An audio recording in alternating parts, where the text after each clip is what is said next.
Olá! A entrevista de hoje é com Paulo de Tarso Monteiro Abraão, o Paulinho, como é conhecido no setor. Médico e especialista em urgência e emergência, Paulinho fez e faz história na área.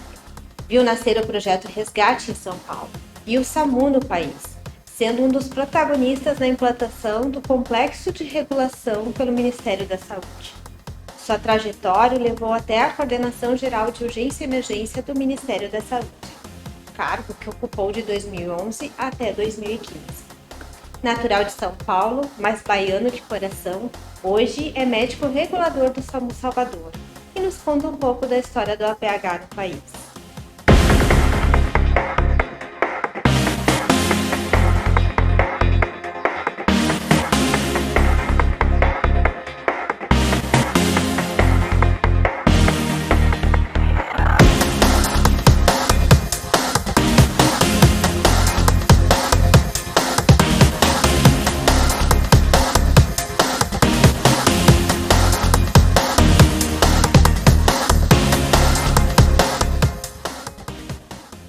Ô, doutor Paulo, quero lhe agradecer por conceder essa entrevista para a gente, para falar sobre a trajetória, sua trajetória no APH, que não é pouco, tem muita história para contar.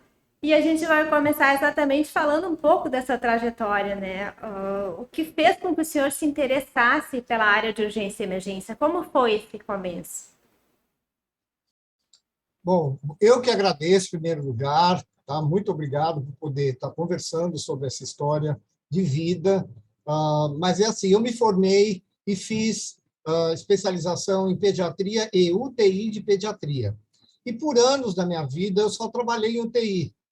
Até que teve um concurso em São Paulo, Jânio Quadros era o prefeito da cidade de São Paulo. Ó, quanto tempo tem isso! Tá?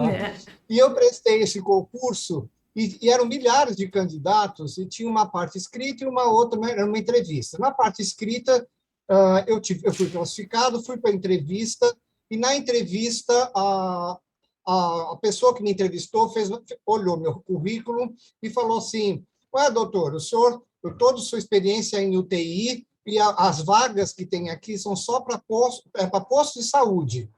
E na hora, eu nem sabia que as vagas eram para posto de saúde. Na hora, eu falei para ela assim: eu trabalho lá no fim da linha, quem sabe se eu for para o começo da linha eu consigo entender um pouquinho melhor. Ela não me fez mais pergunta nenhuma, nenhuma. Eu pensei, nossa, fui extremamente mal, né? Quando saiu o resultado, eu fiquei em sexto lugar. E isso me fez eu pensar, me refletir assim, o que eu tinha respondido de correto para isso. E eu fui para um posto da prefeitura, na hora de escolher, eram aqueles quadros assim pendurados com um monte de alfinetinhos, com os postos todos da prefeitura da cidade de São Paulo. E eu era o sexto a escolher. E era um auditório lotado de pessoas. E eu olhava, tinha um posto assim que chamava Pan Jardim Maia. E o nome da rua era Marfim Vegetal. Eu achei lindo o nome do posto e o nome da rua. Quando chegou a minha vez, eu fiz assim: eu quero esse aqui. E o diretor que estava conduzindo o processo de escolha falou: nossa, mas isso é periferia de São Paulo, da Zona Leste. Você pode escolher qualquer posto central. Eu lembro que eu olhei para ele e fiz assim: mas eu gostei do nome do posto e do nome da rua, eu quero esse. E eu fui para esse posto, que para chegar no posto, tinha um pedaço que tinha um trator que enganchava no carro. Tão longe, na periferia, depois de São Miguel Paulista, fim da Zona Leste de São Paulo, que chama Itaim Paulista. E esse posto, eu estou citando essa história porque lá eu aprendi a ser gente. Então, lá no Pan Jardim Maia, me ensinaram saúde. Eu sabia doença, eu não sabia nada de saúde. E as pessoas da comunidade, no primeiro dia que eu estava lá para atender, entraram um monte de senhoras para conversar comigo, e era uma coisa que chamava Movimento de Saúde, que era um movimento de reforma sanitária que estava acontecendo na década de 70. E eram aquelas mulheres que estavam fazendo um movimento de reforma sanitária no Brasil, e elas olharam para a minha cara e assim: o que o senhor veio fazer aqui? E eu olhei para a cara delas e pensei: nossa, mas eu não vim atender as crianças? E elas fizeram a minha cabeça fazer assim, ó, abrir 360 graus. aquilo que eu enxergava enquanto médico intensivista em pediatria, eu vi que era saúde era muito mais macro que tudo isso. E eu começou um caminho na minha vida que não teve volta. Por conta delas e do Pancha de Maia, eu virei o diretor do posto. Daí eu virei diretor da Subiara de São Miguel. Então, eu comecei um caminho de gestão de uma riqueza imensa, imensa, imensa, imensa. Fui fazer saúde pública, especialização em saúde pública. Virei diretor de um hospital grande da prefeitura, lá da periferia de São Paulo. E esse caminho foi indo, e a gente entra no momento em que tem a 8ª conferência, em 1988, e culmina a reforma sanitária no Brasil com essa 8ª Conferência Nacional de Saúde, onde, depois de 200 mil anos, a saúde virou um direito de todos e dever do Estado. Então, a gente demorou muito tempo para chegar nesse ponto onde a saúde vira o direito de todos e dever do Estado. E aí eu participei desse movimento de reforma sanitária e eu estava entendendo o que era tudo isso. Tá? Eu deixei de ser aquele médico exclusivamente intensivista dentro de uma terapia intensiva, unidade de terapia intensiva, para entender o quanto a gente tinha que fazer de saúde pública ainda no Brasil. E, nesse momento, os amigos começam, a gente entra na década de 80, e uns amigos começam a montar, dentro da Secretaria de Saúde do Estado de São Paulo, o Projeto Resgate. E me chamam para trabalhar lá no Projeto Resgate. Eu estava na diretoria desse hospital da Zona Leste e fui para lá, e eu tinha uma crítica grande, que eu pensava assim, puxa vida, mas quanto dinheiro para essas ambulâncias e tal? E aí eu fui entender o que era isso. Também fui entender qual foi esse caminho que o pré-hospitalar tomou no Brasil. E cada coisa que eu entendia, eu ia me apaixonando e aprofundando. E foi assim que eu entrei nessa área. Certo. E o que o senhor lembra desse início do projeto Resgate? Quais foram os desafios dessa época de se fazer na prática esse trabalho que até então era pioneiro, né? Como eram os atendimentos naquela época? Pois é, nessa época, assim, os bombeiros saíram na frente no Brasil. Em São Paulo foram através do nome Projeto de Resgate, em Curitiba com o nome de CIAT, no Rio de Janeiro com o nome de GSE. O que os bombeiros no Brasil começaram a ver? Que eles, além de ir lá apagar o incêndio, eles tinham que fazer alguma coisa de primeiros socorros. E eles saíram para o Brasil para entender o que é isso. E a saúde ficou meio para trás. E aí a gente começou a sair também do Brasil para entender como que era esse processo. E o Projeto Resgate era a parceria da Secretaria de Segurança Pública, através do Corpo de Bombeiros e Polícia Militar, com a Secretaria da Saúde. Então, a saúde colocava o médico, o enfermeiro, e os bombeiros entravam com seus homens da corporação. E o médico passou a ter a importância de estar dentro da central do 193, atendendo os pedidos de socorro da população.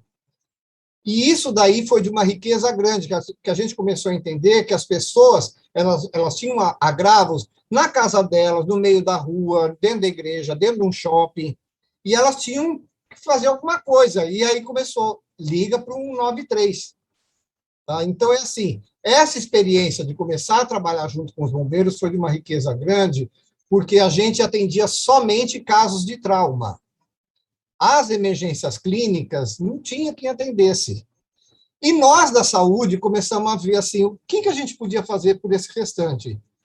Foi quando a gente passou os 10 anos da década de 90 estudando e discutindo isso.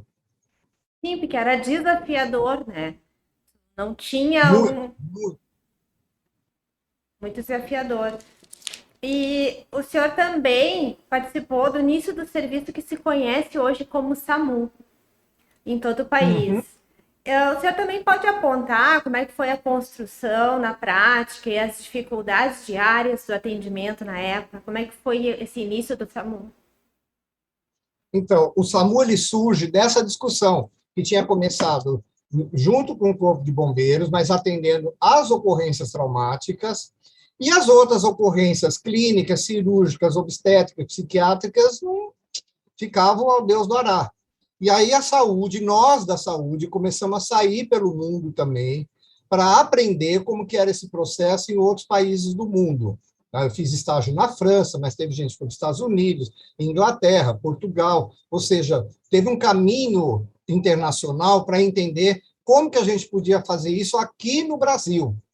E aí a gente optou por esse modelo chamado SAMU, que é o Serviço de Atendimento Móvel de Urgência.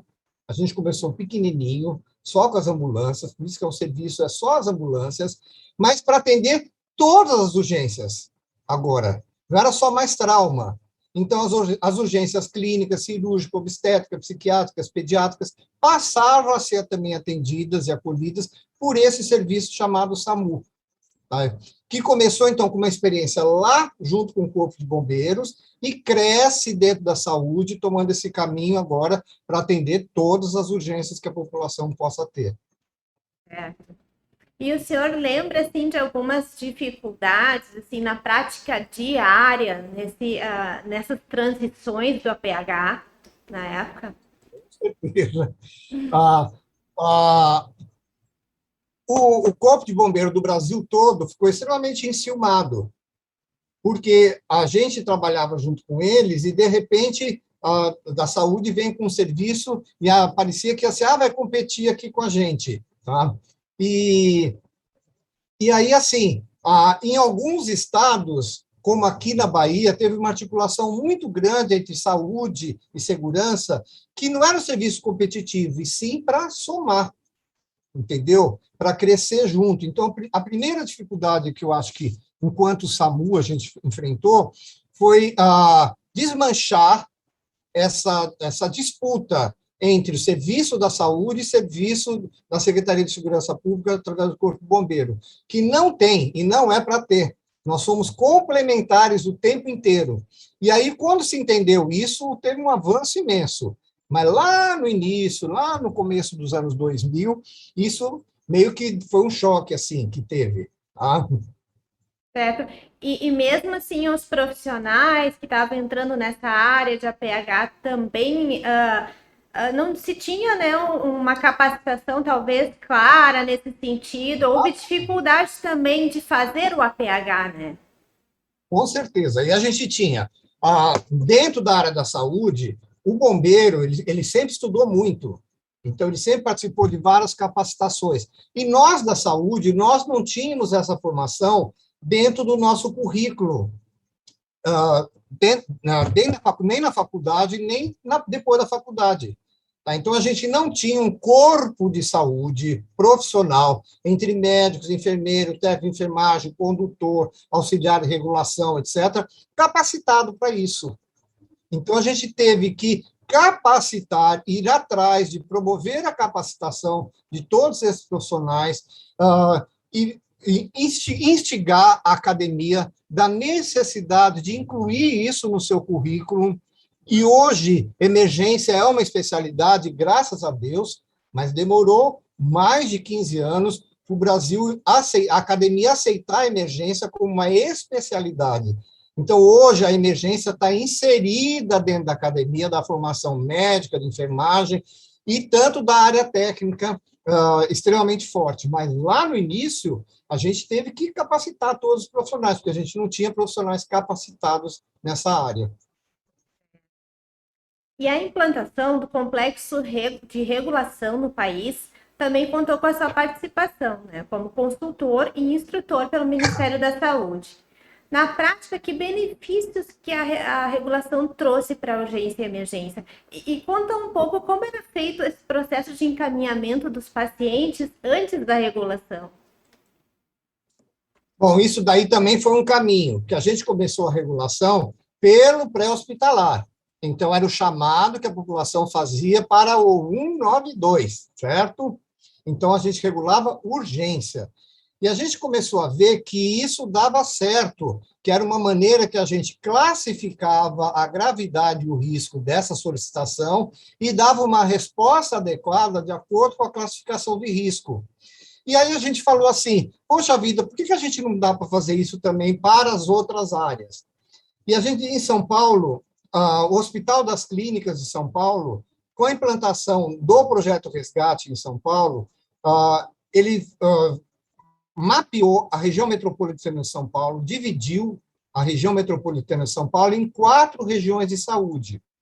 Cada uma dessas regiões tinha um hospital de referência terciária, tá? E os municípios todos que eram de referência desse hospital. Um desses hospitais era o Hospital das Clínicas de São Paulo, da USP. E o Hospital das Clínicas pegou essa grade de referência e montou dentro do Hospital das Clínicas um plantão e chamava plantão controlador. Então, como é que era esse plantão? A área de abrangência toda de referência, todas as unidades de saúde, para encaminhar para o Hospital das Clínicas, tinha que ligar lá para esse plantão.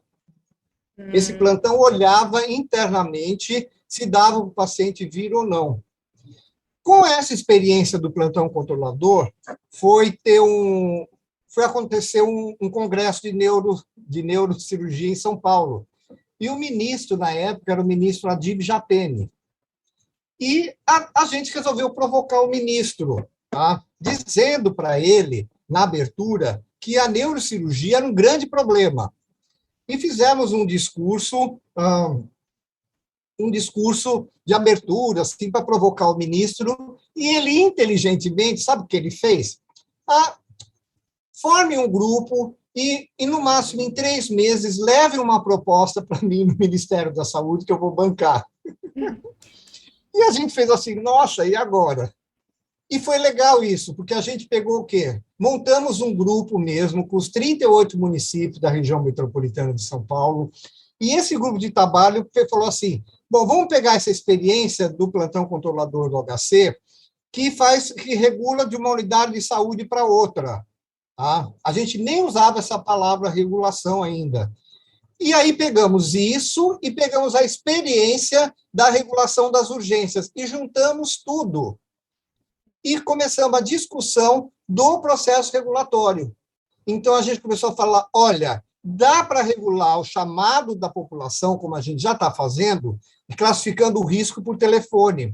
Mas, então, também dá para classificar o risco por telefone de um pedido que vem de uma unidade de saúde, de emergência.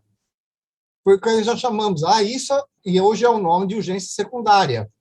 E aí a gente viu que isso dava para fazer e montamos um plantão, chamava Plantão Controlador Metropolitano, que fazia a regulação desses 38 municípios só do interhospitalar. E aí a gente viu, nossa, dá para fazer isso. Estava na pandemia de AIDS, aí vamos fazer a mesma coisa com a AIDS, aí começamos a fazer a regulação da AIDS. Vamos fazer isso com a urgência psiquiátrica? E isso foi expandindo e começou o processo do complexo de regulação.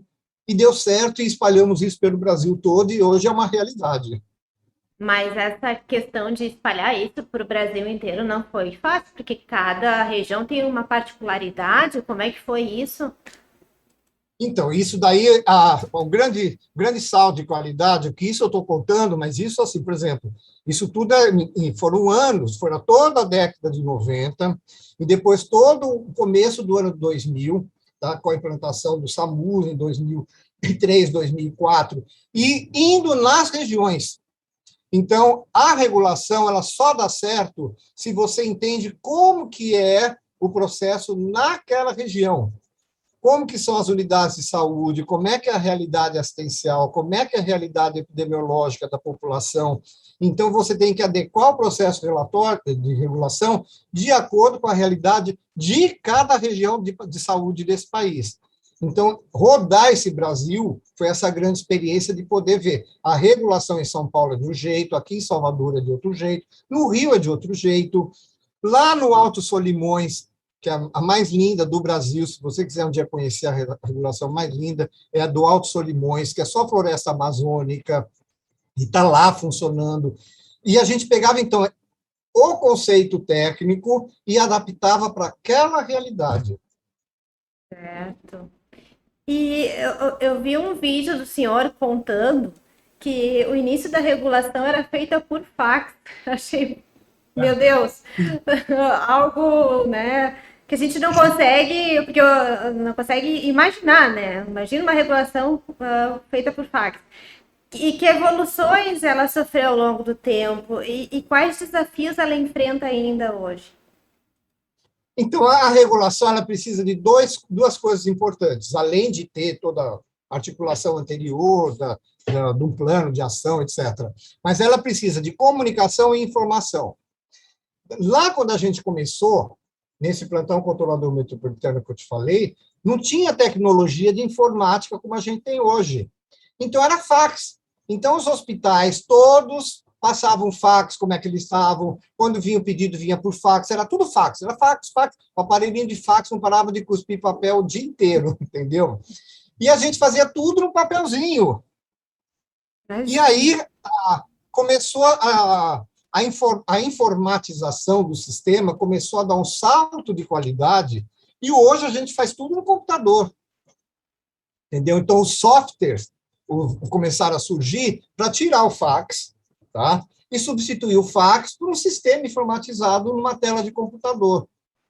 Hoje, com a pandemia, no Rio Grande do Sul, por exemplo, aí na sua terra, o plantão remoto já é feito há muito tempo, que permitiu esse avanço tecnológico da informatização.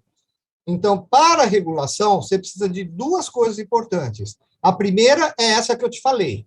Você precisa ter a tecnologia da informação. Quanto mais tecnologia você tem, mais qualidade você está dando para a regulação. E a segunda coisa importante que precisa ter é a comunicação. Então, você precisa ter como que as pessoas falam com essa central e como que a central fala com as pessoas. Que pessoas? Os solicitantes. Quem são os solicitantes? São as pessoas, se é uma urgência primária, ou unidades de saúde.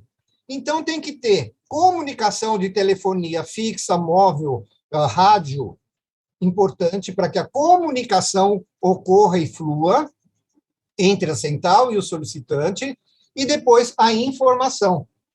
Então, se você pega uma central, você dá essas duas tecnologias, você pode regular da Índia. E o senhor também participou da criação da Portaria 2048, que é a referência para a área de urgência e emergência, e atualmente há um posicionamento bem forte dos profissionais do setor, né, pela revisão dela. Na sua opinião, também há uma urgência nessa atualização da portaria? Por quê? A 2048 ela foi gestada em 10 anos.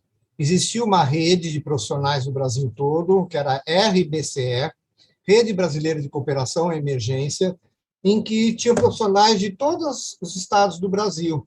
E a gente, através dessa rede, discutia conceitos. Como que o Ceará resolvia, como é que o Rio Grande do Sul resolvia, como é que São Paulo resolvia, como é que o Rio de Janeiro resolvia.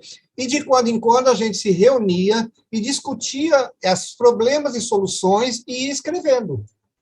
E isso virou um calhamaço desse tamanho, e essa discussão durou 10 anos, foi durante toda a década de 90. Quando a gente entra em 2000, a gente vai para Brasília com todo esse calhamaço embaixo do braço. E o ministro era o ministro José Serra, na gestão de Fernando Henrique Cardoso, do presidente. Quando a gente entrega isso para ele, ele inteligentemente chama a área técnica do Ministério e ele transformou esse conteúdo na primeira portaria da urgência, que é a 2048. Então, ela é de novembro de 2002, ela já está agora com a maioridade, já tem 19 anos, e ela tem que ser revista, porque ela tem 19 anos. Tá? Então, tem os capítulos dela, por exemplo, capítulo hospitalar, ele já está para lá de defasado. Então, a gente tem que rever a realidade que ela indicou lá em 2002. Hoje a gente está num outro momento de realidade. Aquela conformação de SAMU que ela indicou lá em 2002, hoje a gente está em outro momento também. Não dá mais para pensar no modelo de SAMU como ela indicou lá em 2002. É esse SAMU que a gente quer? É esse SAMU que a gente vai conseguir ampliar para o resto do território brasileiro? Não, com certeza não. Entendeu? Então, a gente, lá na década de 90, a gente tinha poucos profissionais. Hoje a gente tem milhares de profissionais, Paula. Olha que riqueza se a gente se juntar para rever todos esses capítulos, o salto de qualidade que a gente vai dar. poder colocar ambulância intermediária, poder colocar outros profissionais dentro da central de regulação, entendeu? É esse salto de qualidade que eu acho que a gente tem que fazer e rever. Perfeito, perfeito. E a partir da experiência que o senhor teve como coordenador da CGUE, que visão que o senhor teve em termos de Brasil sobre a urgência e emergência? Que lições o senhor tirou dessa experiência e principalmente em relação ao APH? A maior lição que eu tive foi comigo mesmo, pessoal, entendeu? O quanto se banaliza a urgência. E o quanto que eu pude ver rodando o Brasil, o quanto tem banalização ainda com relação à urgência. Isso me doía muito. Quando eu rodava o Brasil, tinha lugar que eu voltava, eu chorava. Eu nunca chorei tanto como foram os 4 anos e pouco que eu fiquei lá no Ministério, mas, ao mesmo tempo, foi extremamente rico, porque eu entendi que o ser humano ele é inteiramente complexo. Tá? E não adianta você instituir uma norma e se você depois não fiscaliza se essa norma está sendo operacionalizada de maneira correta. Tá? Então, é assim, com relação aos 4 anos do Ministério, foi um mestrado, doutorado, pós-doc imenso na área de urgência, que a gente conseguiu, nesses 4 anos, implantar várias coisas importantes com relação ao SAMU, que é o componente móvel do pré-hospitalar, e com relação à UPA, que é o componente fixo do pré-hospitalar. Então, o pré-hospitalar fixo e móvel deram um salto de qualidade grande. E está paradinho, porque o Ministério está paradinho. Tá? Então, é possível dar outro salto? É, e nós vamos conseguir dar. Certo. O senhor pode contar, assim, algumas histórias do tempo que o senhor esteve na gestão, algumas coisas que lhe marcaram, assim, na gestão, na coordenação? Coisas que marcaram.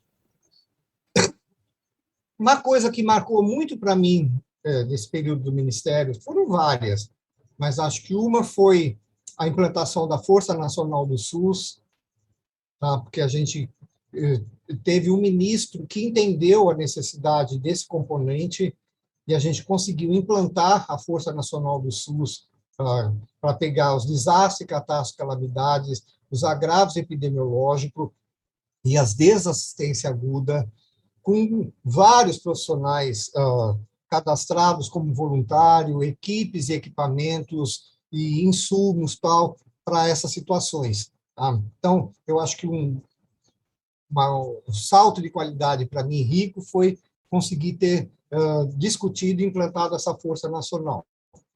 Depois, o outro salto maravilhoso, Paula, foi ir para o final do Brasil, que é lá no Alto Solimões, que é só floresta amazônica, então só tem rio e floresta, sem rede assistencial, sem comunicação, sem nada de informática, e implantar um serviço de acordo com a realidade deles. A riqueza não tem igual. Tá? Eu voltava para Brasília, eu lembro que eu falava para o ministro, assim, lógico que eu não falava assim com o ministro, né?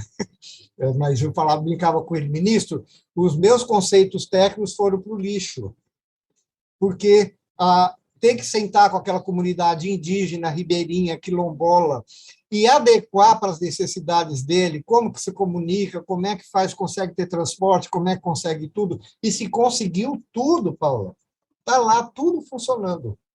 Então, essa riqueza... Sim, o senhor disse que nunca chorou tanto né, durante esse período, então foi a questão de ver essas realidades. O senhor pode contar mais dessas realidades que o senhor viu? Realidades, o Brasil ele é muito, muito, muito heterogêneo. O Brasil é muito diferente. Você vai para o sul, é um Brasil. Você vai para o norte, é outro Brasil. Você vai para o centro-oeste, é outro Brasil. Então, o Brasil ele tem realidades completamente diferentes. E o que eu acho que a riqueza que deu para mim foi entender o quanto a gente tem que, tecnicamente, saber respeitar esses Brasis. E dá para a gente construir tudo, especificamente no pré-hospitalar, móvel e fixo, de acordo com a realidade de cada um desses Brasis. tá? E fazer a Copa do Mundo, fazer as Olimpíadas, fazer a Jornada Mundial da Juventude, foi de uma riqueza, Paula, imensa. Preparar os municípios com plano de contingência para esses grandes eventos, a gente não tinha experiência nenhuma com grandes eventos, e a gente conseguiu fazer 3 grandes eventos de uma maneira extremamente digna, riquíssima, tá? Então foram muitos saltos de qualidades, tá? Lembrei de um agora, Paula, que assim tem um agravo em eventos, em desastre, catástrofe, calamidade, que chama QBRN. Essa sigla, QBRNE, que é químico, biológico, radiológico, nuclear e explosivo. Essa era um tipo de agravo que era de responsabilidade exclusiva do Exército, Marinha e Aeronáutica, da Defesa. A saúde ficava lá. Com esses eventos, Copa do Mundo, etc., a gente teve que aprender. A gente teve que aprender, e aprendemos, e fizemos a capacitação nas 12 cidades sede de Copa. Então, assim, foram muitos saltos de qualidade que superaram todas as lágrimas que eu tive de tristeza, sabe, Paula? Certo. E o senhor também foi responsável pela implantação da regulação e do SAMU na Bahia, estado que o senhor adotou como seu, né? E onde O hoje, meu estado. e onde hoje atua como médico regulador do SAMU Salvador. Como é que o senhor viu também esse crescimento do APH na Bahia? Como foi também esse início que o senhor foi para a Bahia, depois foi para a coordenação, depois voltou para a Bahia de novo? Isso. Então, como Porque, foi assim, esse início? a gente tinha um pouco... Nós tínhamos 5 pessoas só que rodavam o Brasil nessa discussão de regulação que você está sabendo. Tá? E eu era uma dessas 5 pessoas. E aí, eu vim para a Bahia para fazer uma discussão de regulação aqui, e, na época, a superintendente da Secretaria de Saúde, ela olhou para a minha cara e falou assim, você vai mudar para a Bahia. Eu pensava, é louca, né? Eu vou mudar para a Bahia, estou lá em São Paulo. Bom, para encurtar, Paula, no último dia eu senti que eu vinha. E eu vim com essa tarefa e missão de implantar no estado da Bahia o processo da regulação e o SAMUS. E o primeiro ano aqui, a gente não tinha uma gestão que era favorável para a implantação desses processos. Então, a gente não foi a campo, mas a gente teve a chance de, internamente, dentro da Secretaria de Estado da Saúde, da CESAB, com as secretarias municipais de saúde da Bahia, discutir muito tecnicamente o que era regulação, como é que é esse processo, o que é SAMU. Então, depois de um ano de discutir, fazer oficinas, etc., a gente tinha um terreno favorável para começar não só a regulação, como o SAMUS na Bahia. Então, eu vim em 2002, em 2003, implantamos a Central Estadual de Regulação, implantamos o SAMUS e começou todo esse processo aqui na Bahia. E qual é a avaliação que o senhor faz sobre a evolução do APH no país? Eu acho que o APH evoluiu bastante, muito, e a gente está num momento de um platô. Nesse platô, é um momento que... e o platô veio coincidir com uma coisa chamada pandemia.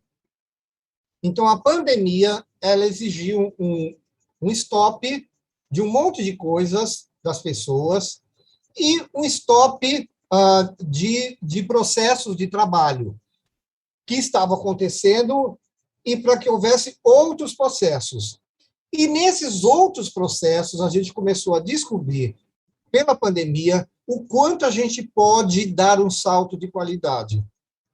Então, no Brasil, esse platô ele vai sair já já, porque o que teve de live nesse ano e pouco, e colocando como que tem que ser o SAMU no Brasil, como poderia ser o SAMU no Brasil, o que tem de gente predisposta a discutir, não só da saúde, como de outros atores envolvidos, toda a parte de segurança, polícia civil, polícia militar, polícia rodoviária, são os atores envolvidos diretamente junto conosco, tá? Então, essa permissão que a pandemia deu da gente fazer lives e começar a discutir esses modelos, eu acho que a gente vai começar a sair desse platô e dar um salto maior. Mas estamos no platô ainda, viu? Tem muita coisa ainda para fazer. Uhum, tem.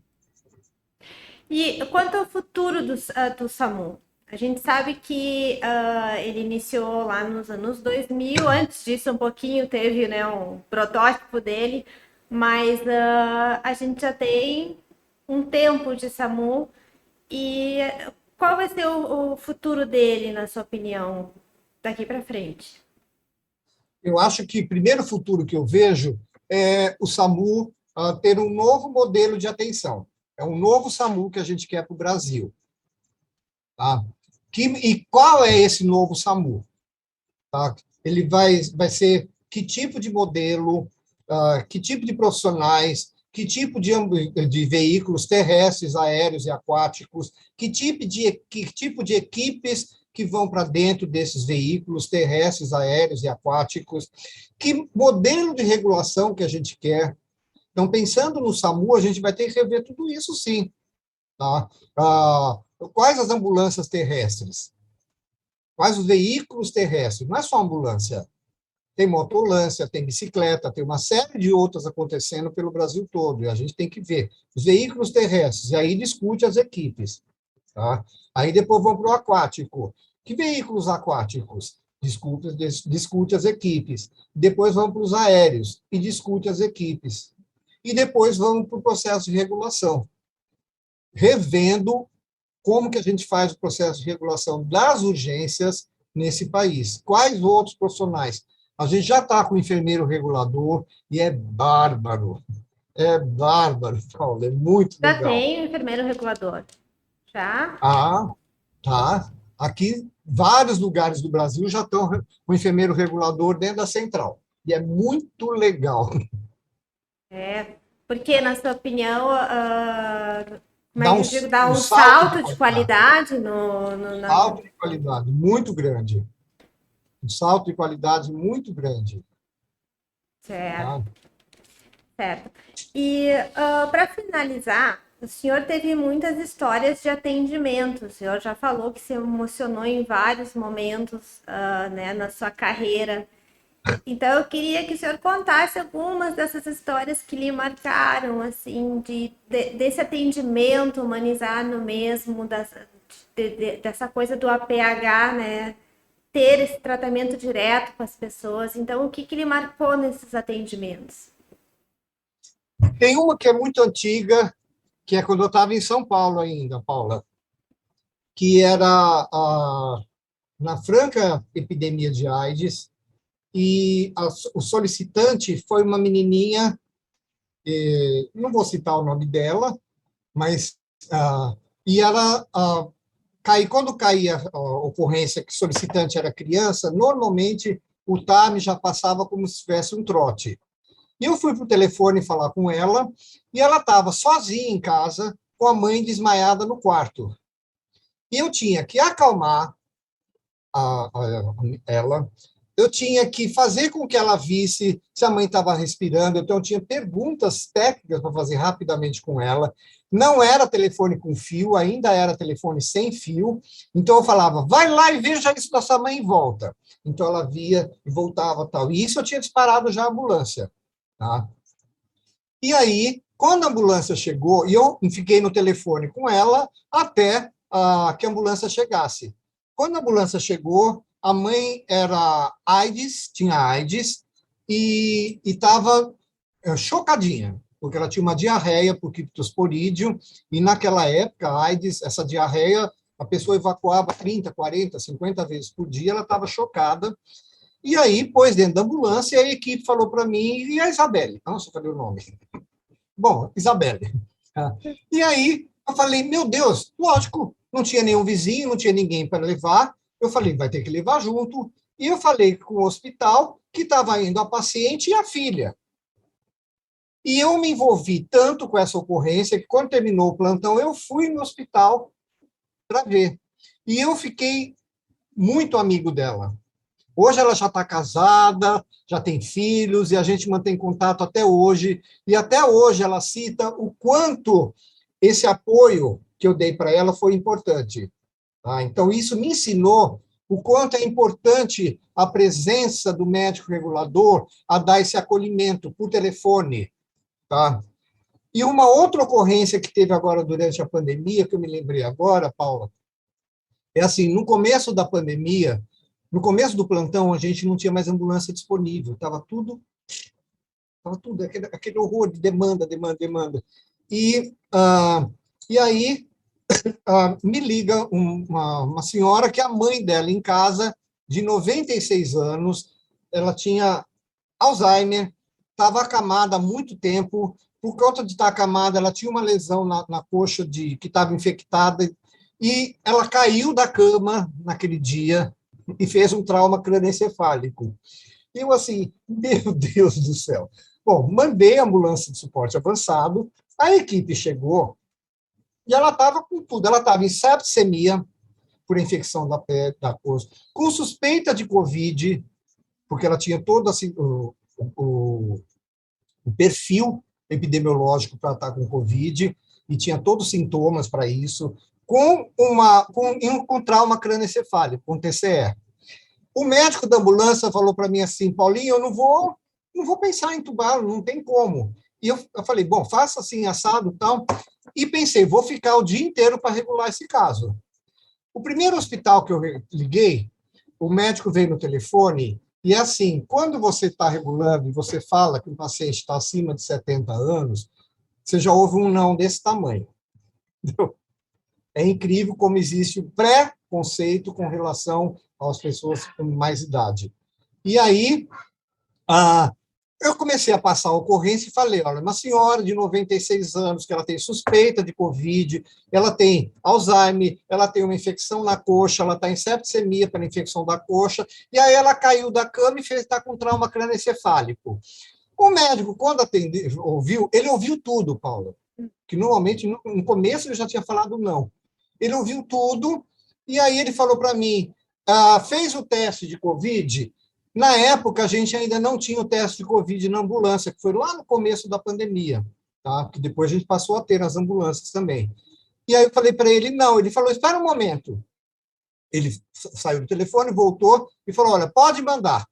Ela vai chegar aqui na emergência, eu vou fazer o teste. Se ela for Covid positivo, ela vai para o lugar X. Se ela for Covid negativo, ela vai para o lugar Y. E eu lembro que eu fiz assim, nossa, eu achei que eu ia ficar o dia inteiro para regular essa paciente. Olha a resposta que ele me deu, que maravilha, Paula.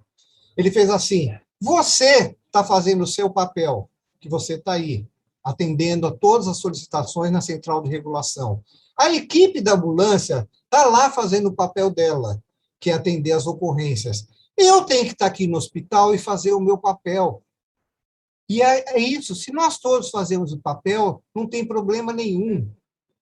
Paulo, na outra semana, eu fui lá no hospital para conhecê-lo e dar um abraço. E é isso. A mensagem que esse cara me deu, eu passo para todo mundo. Se cada um fizer o seu papel onde ele está naquele momento, seja no hospital, seja na UPA, seja numa ambulância, seja dentro do ambulatório, seja num consultório, a rede de saúde vai ficar maravilhosa. É o conceito de atendimento em rede, né? Uhum, com certeza. Certo? Então, doutor Paulo, não sei se o senhor quer deixar fazer algum comentário final, deixar algum recado sobre toda essa história, essa experiência do senhor no APH. Bom, Paulo, é assim, primeiro eu queria agradecer a revista Emergência, a vocês. É uma revista que acompanhou a gente desde lá do início, e ela continua acompanhando, e é muito, muito importante para toda a formulação de todo mundo desse país que tenha um espaço onde possa estar lendo alguma coisa com relação à emergência. Então, essa revista ela propiciou vários eventos e várias coisas com relação à emergência no nosso país. a esse crescimento todo. Então, estar hoje aqui, sentando e conversando com vocês, contando um pouquinho da história e o que a gente gostaria que acontecesse daqui para frente, é muito rico, porque eu vejo que dá para continuar contando com vocês. E é isso que a gente quer, poder contar com vocês. Obrigado. Bom, queria agradecer ao Dr. Paulo por ter nos dado essa rica entrevista, falado da sua trajetória, da sua experiência, do que ele passou e passa ainda no setor de APH. E nos vemos no próximo Emergência Entrevista. Até lá!